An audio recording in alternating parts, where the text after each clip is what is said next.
All right, so it's 2026, and what better way to open this up with a quiet, reflective video about some, well, important things I've learned about AI and just, software engineering with generative AI. So where to start? First of all, this is what a hell of a revelation. ChatGPT or any kind of, even Gemini, when they give you an answer for something, everyone knows how like they print out word by word. Like it's kind of like it reminded me of like the old like I don't know like terminals from the 80s or something, or like a movie would do that because it looks cooler that way when it gets typed out one by one. I thought, wow, that's kind of like vain. Like, why would you spend extra CPU resources to just type out word by word? It turns out, though, that's not cosmetic. That's how the damn AI works. It is essentially computing iteratively the next word in a sequence of tokens. There's a fantastic video on YouTube. I have it here. It's by 3 Blue 1 Brown. Weird name, I know. But you do a Google search on that one in GPT, and like one of the videos, it's a great illustration on how it actually works, and it just blew my mind that by simply having this incredible, you might even call it an autocomplete of sorts, right? It's like an autocomplete from the internet, compressed, hyper turbocharged, all knowledge in one model, generating the next most likely word in a sequence, like like that, right? It would be great here. It would be great, and then the next would be if. So that's how it works. It doesn't like look at the whole thing at once. It just keeps going and going. I mean, but for the next word to be generated, the if, you have to know what the previous tokens are. So it goes back. This is probably why as it goes along, it gets harder and harder to generate. But anyway, that's how it works. It blew my mind that this is how it works. In essence, it does not give you the whole answer pre-computed, hence the generative. It actually makes up blah, blah, blah, blah, like that, right? And I think what it does is it takes your question and then it prefixes it with if an AI were to give you advice about this topic, it would say, like, it would actually do that to like generate the following words. And then you think like, on first thought, it'd be like, oh, that would just give you gibberish. But the overall feeling I get is talking to like a high IQ, extremely like well balanced and very knowledgeable. I mean, there's no doubt in my mind, everything that it has taught me has led to incredible results. Like my rooms look nicer, my diet is healthier, I sleep much better. It's like it dissolved all those mysteries of life and made them clear to me in a period of just 6 months. And from this tech, I mean, from this tech alone, crazy. So basically, the summation of it is basically it predicts uncannily the next word token, right? N+1. It's iterative, right? It just goes over and over and over again. And so here's a cool question to ask, right? Like basically, it was saying this, right? Like, okay, so the GPT model is very good at predicting what comes next in a sequence, right? And this is for any topic and everything: basketball, sports, life, relationships, how to cook something, even narrow field, like very narrow subjects like how to like clean the stain off your toilet bowl, for fuck's sake. It knows everything. It's the entire internet up to date, all tokenized in the most supreme autocomplete system I've ever seen. And that's why no two queries are exactly the same usually, because it's a probability network. It's the most likely word, and it picks it, right? It also like puts weights on it. Like it will highlight certain words like predict, or I've done that here too, just out of instinct. But the cool question it was asking like afterwards was like, okay, so does that mean the AI actually understands the stuff he's talking about? Now we pause for a second because like people call AI stupid, like it's just gibberish, AI slop. Okay, right. I think I've said from many months ago, if you feed it garbage, you ask a stupid question like, I don't know, is my penis big or something, some dumb shit like that kids would ask. Yeah, you get some stupid results, right? In essence, the autocomplete is going to be like an amplifier or a mirror or a it's like you have that intuition, you have a vague network going out in a direction, and it just fills in those dark spaces you may have. Like it's assisting you with the not 100% complete thought patterns based on the wisdom of the crowd. Essentially, that's what we go for Google for. Really, if you go to Google, you're looking for the wisdom of the crowd, right? Essentially, if everyone's wrong, the entire humanity is wrong about something, Google will be wrong too, and so will AI. If the definition of wrong is basically, it's not to the truth, right? Like the ancient claim that the earth was the center of the universe. I don't know, whatever, things like that, right? So anyway, right.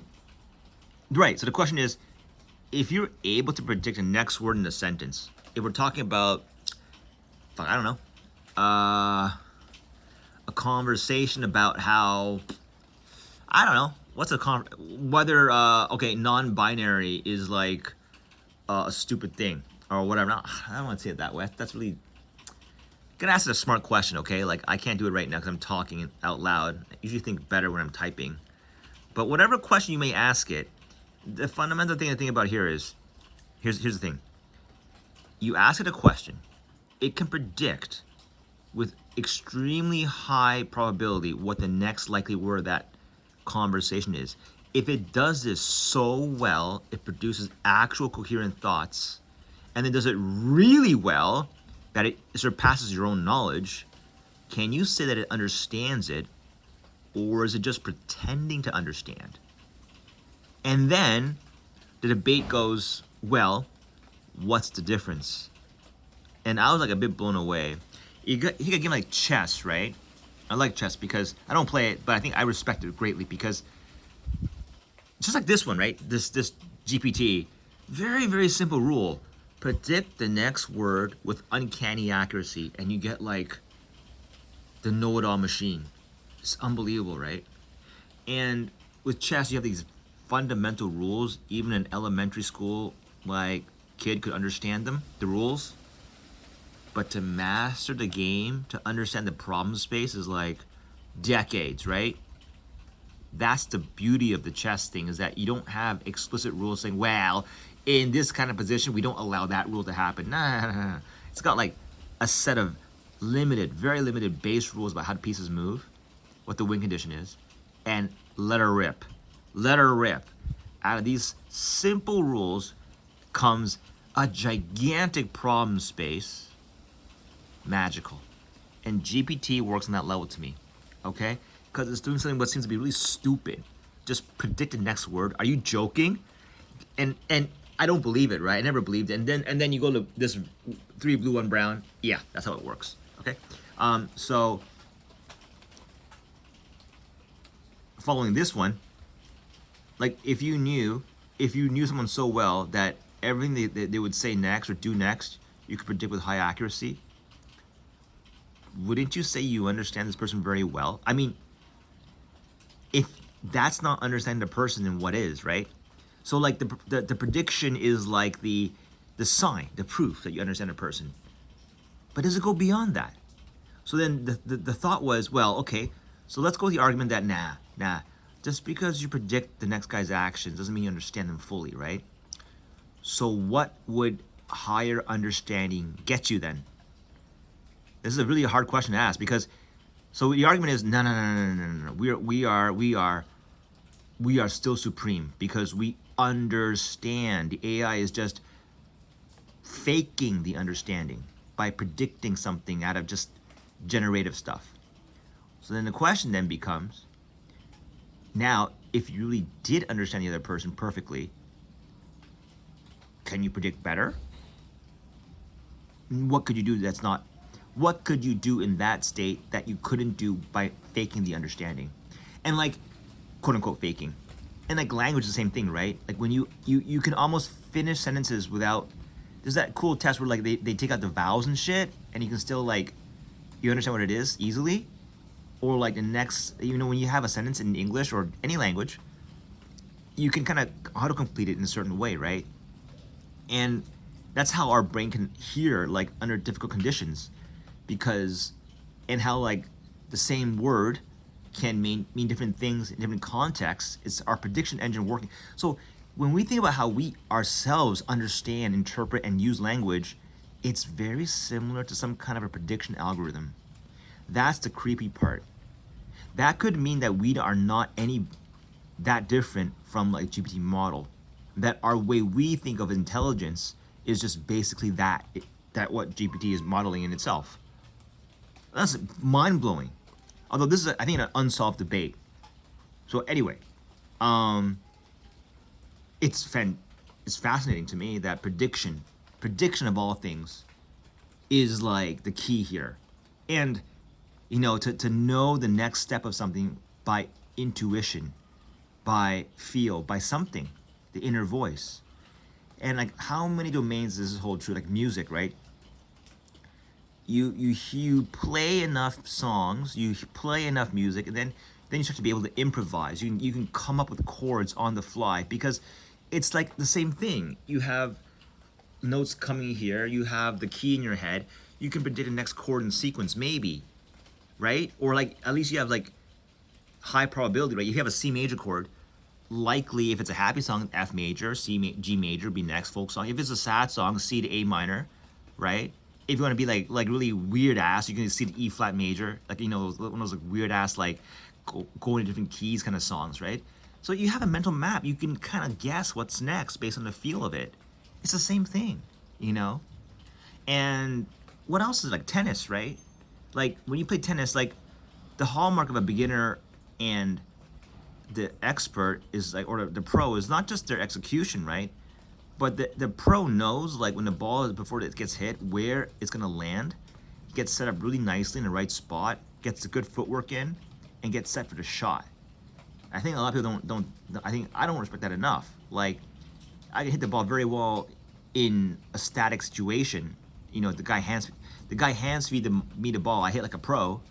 Then in a real game, the ball's flying all over the place. I hit like a beginner again, because I don't know where the ball's going that quickly. The pros do though. They spend so many hours on the court.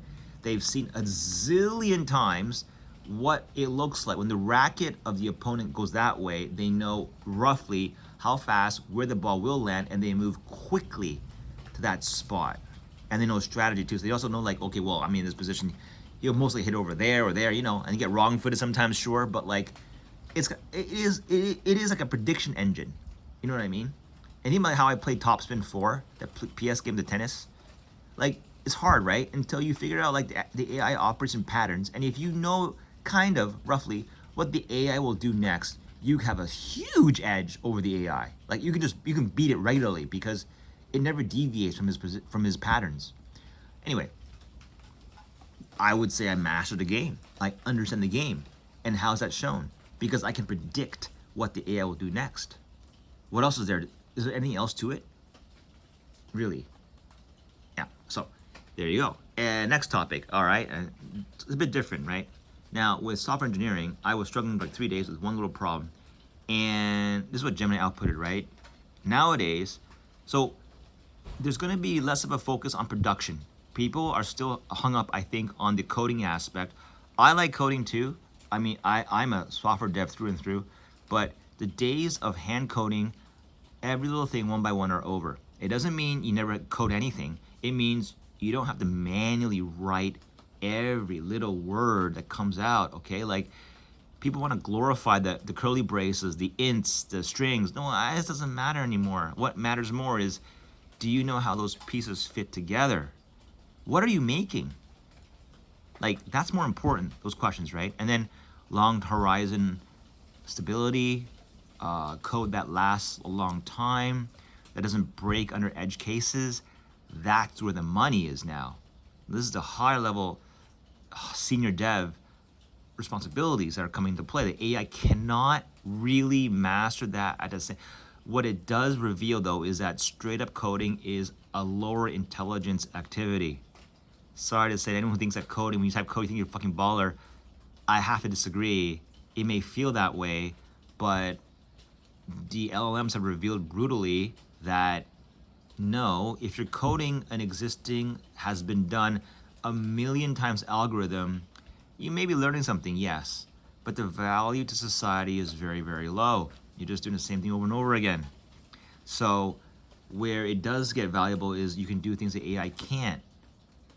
And we'll cover that later, but right now the three things here is life cycle awareness. This is very important. When are things instantiated? When are things destroyed? You have to be aware of this, right? This is so important. That's true. State management. Okay, source of truth. This word is like one of the 2025 programming keywords, okay? This is incredible. Like, every time you code the AI, it's like, if there's ever like this one bug you can't solve, sometimes it's because you didn't agree on a single source of truth about a variable. Like if it's an audio file playing, who is telling you the playback head? And you gotta really isolate, focus down to one variable of all that mess of code that pinpoints that exact thing, and everyone who reads from it has to never really modify it, can only read from it. One guy owns it. If many people are writing and reading from that one variable, it can get messy real quick, because then you have the synchronized state now. So state management, fucking headache, I'm telling you, okay? Like a simple program, not a problem. And you got multiple parts moving together, yeah, it's a problem. It's a huge problem. And it drives me insane sometimes because you can't figure out why there's drift. And this too, by the way, is a thing with relationships too, okay? Right? And police work, detective work, source of truth. How many times are you gonna ask someone about the same event and everyone's got a different version of it? I thought when I heard that, nah, it can't be true. I'm the one who's always right. And then you realize that any event I talk about, okay, it happened, okay? It's a thing that happened in the physical world. You ask 3 people, I guarantee you, it's so hard to find all agreements on what happened. Everyone's got their own little twisted version of it, even me. And so that's why police work is always about don't assume shit. Jot notes down, observe, objective, do not fill in the blanks right away. You know, later you want to test hypotheses, but initially just record the scene. Because if you start filling the blanks, you'll now look for evidence, like any little clue that fits that model you have in your head, to prove that you are right, and this can lead to a false outcome. Anyway, so source of truth, I often query now the GPT model, who is a source of truth for the state of X, or like the thing you're tracking, and identifying it, locking down the read-only attribute of it, makes the code really, really clean and a lot better.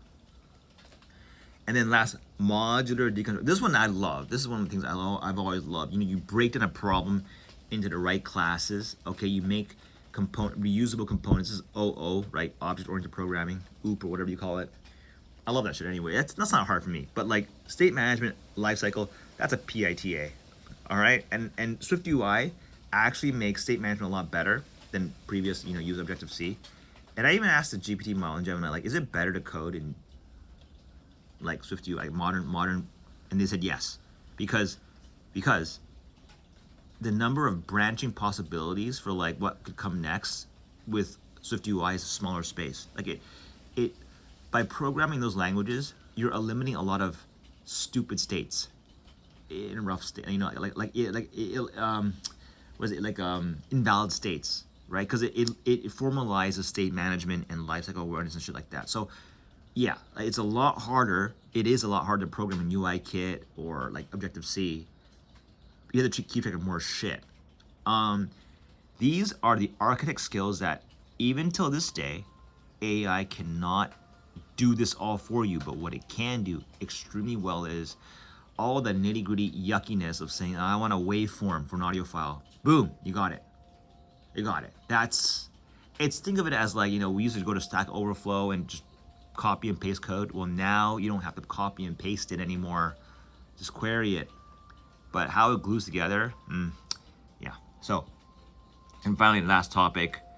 This surprised me. The AI, when I say AI, by the way, I'm really speaking about the entire body of knowledge encapsulated into text form and vector parameter form up until now, okay? AI is not like it's one person that's doing shit. That's not how it works. It's all the literature, all the text weighted by some really smart people, and people think they're smarter than this. It's pretty crazy. Anyway, it said that taste is the highest form of intelligence, not production. And this is contrary to what I used to think that, well, taste is snobbery, right? I mean, it can be if you flaunt it, I guess. But essentially what it's trying to say is, it's not what you include. It's not making the sequels. Like, I remember my dad saying you should make a second version of your app. I thought it was the dumbest idea ever. It's like, why not? If they don't like it, they'll just ignore it. They'll buy the first one. You make a new thing, you better put weight on it. It better mean something. It better deserve its spot. You don't make it just for the sake of it. You know what I mean? What you include and what you exclude, what you don't put in is far more important. Because people think raw production is king. No, look at the glut of videos we have on YouTube, right? Where I glut a lot of content out of my brain.